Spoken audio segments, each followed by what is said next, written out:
Hey, Chris with Crisscross Crafts back at you. Well, I want to give you a quick update on the shop. Things obviously, the funds aren't there to get all the equipment I want at one time, so I'm piecemealing it as I go. One thing I did add was this dresser that I picked up at a thrift store. Got it on the cheap, definitely cheaper than I could have built it. Plus, it gives me some extra drawers, so until I get around to building the full miter station, this is going to be it. But get back to the miter saw.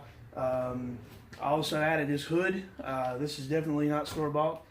Took some old chicken wire from a fence I had and added some cloth that I had laying around, and at least it's keeping everything inside the hood instead of all over my tools. I did also add a dust chute in the back, again in preparation of getting a dust collector. Until I do, that's just hooked up to the shop vac. But at least it's controlling some of the dust and allowing me to continue to work and get going. So anyway, got a project coming up and can't wait to get started on it. Till then, Crisscross Crafts, out.